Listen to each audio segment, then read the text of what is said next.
তিলাওয়াতের ভাজে ভাজে সুরের অলংকার, এ কোরআন বাণী যে আল্লাহর,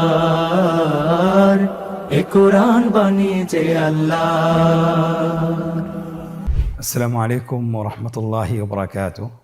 আসুন্না ফাউন্ডেশনের অনন্য আয়োজন সহজ সূত্রে কোরআন শিখির অষ্টম পর্বে আপনাদেরকে স্বাগতম। তাআল্লামুল কোরআনা ওয়াতলুহু, কোরআন পড়া শিখো এবং তেলাওয়াত করো। তো আমরা যারা কোরআন পড়া এখনও শিখিনি, আমরা চেষ্টা করি কোরআন পড়া শেখার জন্য। আল্লাহ সুবহানাহু ওয়া তাআলা আমাদেরকে তৌফিক দান করুন, আল্লাহুম্মা আমিন। প্রিয় শিক্ষার্থীবৃন্দ, গত ক্লাসগুলোতে আমরা আরবি বর্ণমালা শিখেছি এবং 22টি যুক্ত অক্ষর অথবা 22টি যুক্ত হরফ, যে হরফগুলো পরবর্তী হরফের সাথে যুক্ত হয়ে আসে, অর্থাৎ হরফগুলো শব্দের শুরুতে যুক্ত হয়ে আসে, শব্দের মাঝে যুক্ত হয়ে আসে এবং শব্দের শেষে যুক্ত হয়ে আসে। প্রিয় শিক্ষার্থীবৃন্দ, আজকে আমরা শিখব 60টি হরফ এমন রয়েছে যে হরফগুলো পরবর্তী শব্দের সাথে যুক্ত হয় না, কিন্তু শব্দের শেষে যুক্ত হয়।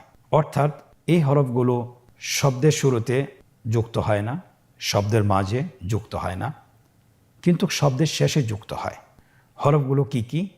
আপনারা সকলে আমার সাথে বলুন। আলিফ, দাল, যাল, র, জা, ওয়াও, হামজা। এই 7টি হরফের মধ্যে 6টি হরফ শব্দের শেষে যুক্ত হয়ে আসে, কিন্তু এখানে একটি অক্ষর আছে, অক্ষরটি হলো হামজা, যে অক্ষরটি সংযুক্ত হয়ে আসে না, কিন্তু হরফের উপর অথবা নিচে লেখা থাকে। তাহলে আপনারা স্ক্রিনে একটু লক্ষ্য করুন। প্রথম হরফটি হলো আলিফ। আলিফের 3টি অবস্থান রয়েছে, আপনারা দেখছেন।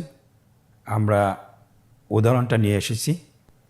শব্দের শুরুতে আলিফের অবস্থানের উদাহরণ আপনারা স্ক্রিনে দেখতে পাচ্ছেন।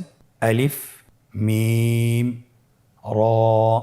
শব্দের মাঝের উদাহরণ র, হামজা, আলিফ, হামজা। শব্দের শেষের উদাহরণ সিন, মিম, আইন, নুন, আলিফ।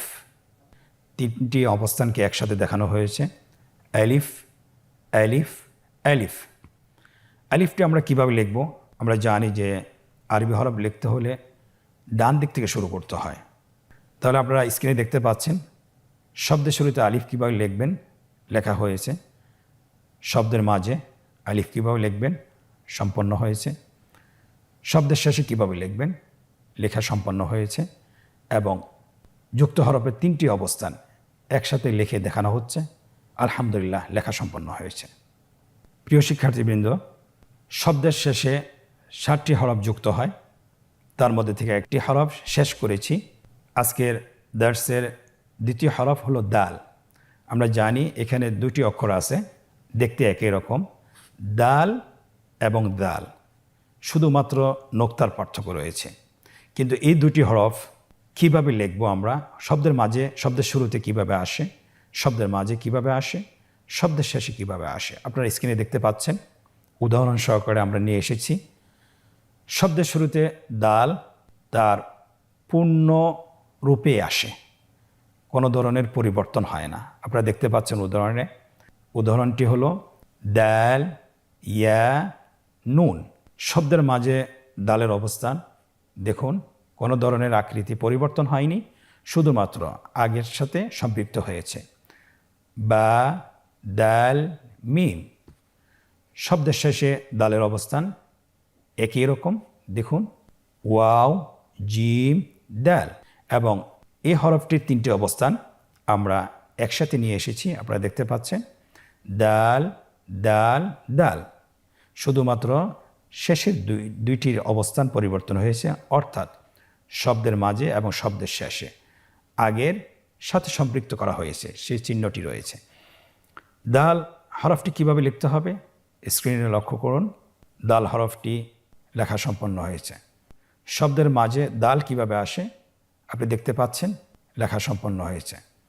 শব্দের শেষে দাল কিভাবে আসে, কিভাবে লিখতে হয় লক্ষ্য করুন, লেখা সম্পন্ন হয়েছে।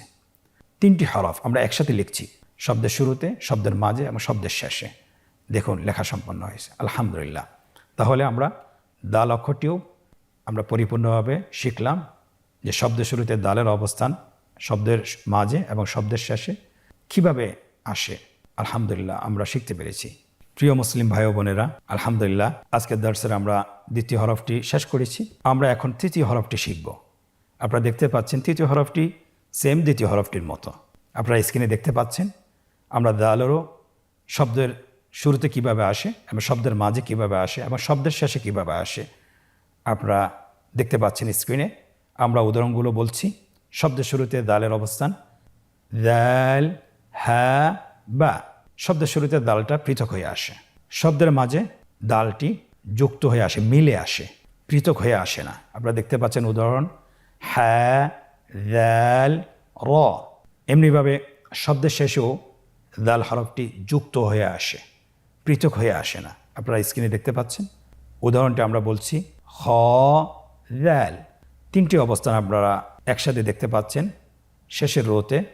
একসাথে আপনারা বলুন দাল, দাল, দাল। দাল হরফটি কীভাবে লিখতে হবে? দালের মতোই সেম, শুধুমাত্র উপরে একটি নোক্তা বসাতে হবে অথবা একটি ফোঁটা বসাতে হবে। আপনারা স্ক্রিনে দেখতে পাচ্ছেন শব্দের শুরুতে দাল কিভাবে লেখা হয়, শব্দের মাঝে কিভাবে লেখা হয়, শব্দের শেষে কিভাবে লেখা হয় এবং তিনটা অবস্থান কিভাবে একসাথে লিখবেন সেটাও আপনারা দেখতে পাচ্ছেন। আলহামদুলিল্লাহ লেখা সম্পন্ন হয়েছে। প্রিয় মুসলিম ভাই বোনেরা, আমরা এখন চতুর্থ হরফটি শিখব। আপনারা দেখতে পাচ্ছেন স্ক্রিনে চতুর্থ হরফ এবং পঞ্চম হরফ দেখতে একই রকম, শুধুমাত্র নোক্তার পার্থক্য রয়েছে। হরফ দুটোর নাম র এবং পঞ্চম হরফটির নাম জ্যা। র, জ্যা। র কীভাবে শব্দের শুরুতে আসে, শব্দের মাঝে আসে এবং শব্দের শেষে আসে উদাহরণসহ আপনারা দেখছেন। আমরা শব্দের শুরুর উদাহরণটি পড়ছি। আপনারা আমার সাথে বলতে পারেন র, জিম, জ্যা। শব্দের মাঝের অবস্থান ইয়া, র, ডাল। র এর অবস্থান শব্দের শেষে। আপনারা উদাহরণটি দেখছেন। আপনারা আমার সাথে বলুন শিন, হ্যাঁ, র। তিনটি অবস্থান একসাথে দেখতে পাচ্ছেন শেষের রোতে। আমরা একসাথে বলি র, র, র। আমরা এখন র হরফটি কীভাবে লিখতে হয় সেটা শিখব। র হরফটি খুব সহজ। আপনারা স্ক্রিনে দেখতে পাচ্ছেন শব্দের শুরুতে র লেখা হয়েছে, শব্দের মাঝের র লেখা হয়েছে, শব্দের শেষের র লেখা হয়েছে এবং তিনটি অবস্থানকে একসাথে করে লেখা হচ্ছে। আলহামদুলিল্লাহ সম্পন্ন হয়েছে। প্রিয় ভাই বোনেরা, আলহামদুলিল্লাহ আমরা যুক্তবর্ণ 4টি হরফ শিখে ফেলেছি। এখন আমরা শিখব পঞ্চম নাম্বার হরফটি। পঞ্চম নম্বর হরফটি হলো জ্যা। স্ক্রিনে আপনারা দেখতে পাচ্ছেন আমরা হরফটি শব্দের শুরুতে কিভাবে আসে, শব্দের মাঝে কিভাবে আসে, শব্দের শেষে কিভাবে আসে উদাহরণসহ আমরা নিয়ে এসেছি। আপনারা শব্দের শুরুর উদাহরণটি দেখুন, লেখা আছে জ্যা, ব্যা, র। শব্দের মাঝের উদাহরণটি দেখুন, আমার সাথে বলুন নুন, জ্যা, গইন।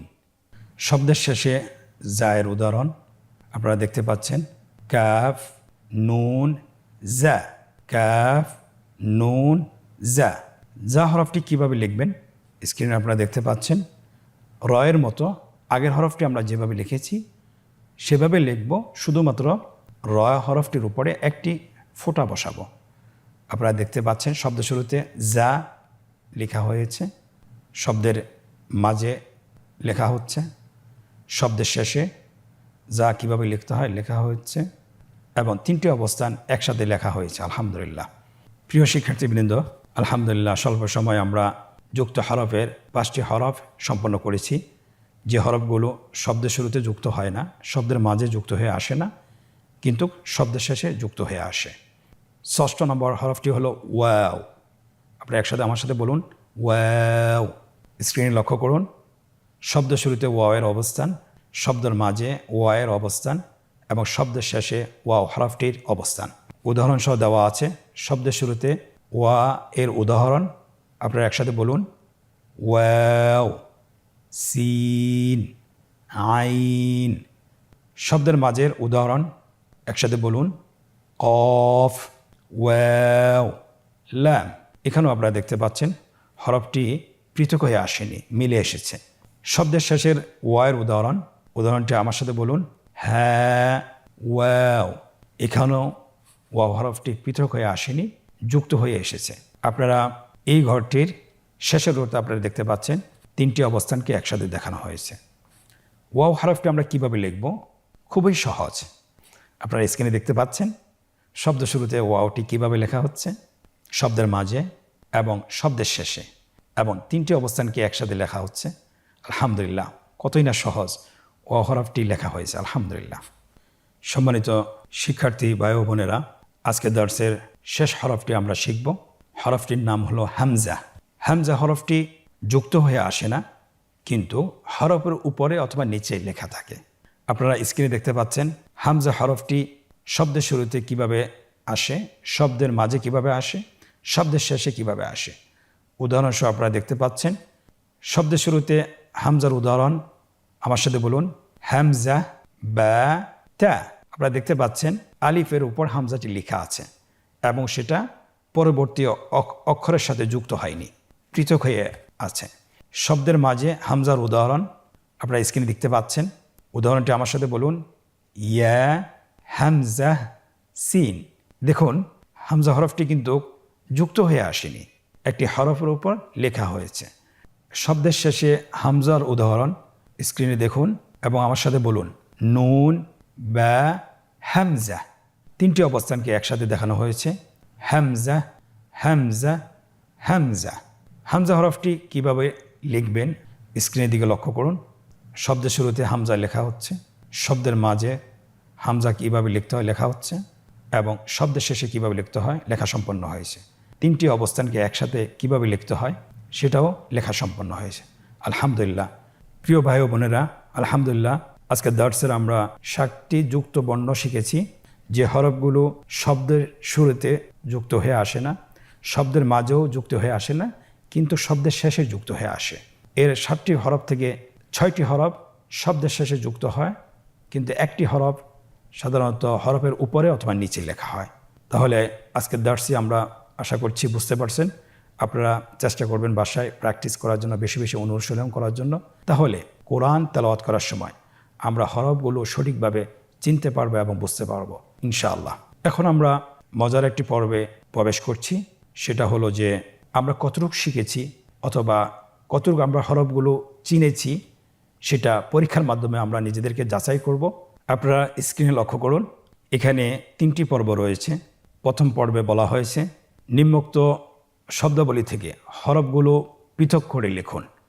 আপনারা দেখছেন স্ক্রিনে এখানে অনেকগুলো শব্দ লেখা আছে। প্রত্যেকটি হরফকে শব্দগুলো থেকে পৃথক করে আপনাকে লিখতে হবে। তাহলে স্ক্রিনে লেখা হচ্ছে, আমিও বলছি, আপনারাও এটা আলাদা করে লিখুন, পৃথক করে লিখুন।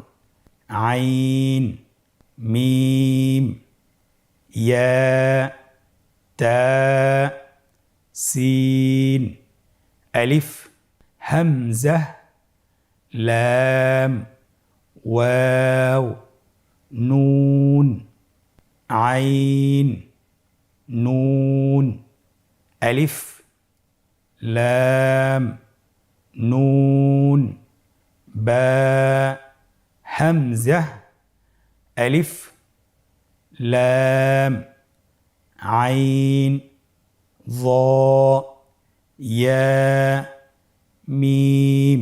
আলহামদুলিল্লাহ, লেখা হয়েছে। পরবর্তী শব্দগুলো আমরা পৃথক করে আবার লিখি। আলিফ, লাম, যাল, ইয়া। আপনারা স্ক্রিনের দিকে লক্ষ্য করুন, পৃথক করে লেখা হচ্ছে।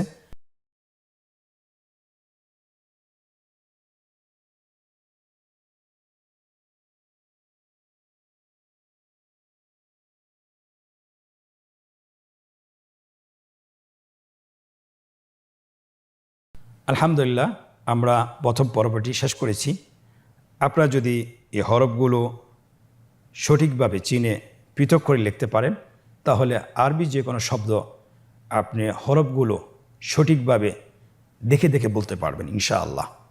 তাহলে আশা করছি ইনশাআল্লাহ আপনারা এটা বারবার অনুশীলন করবেন।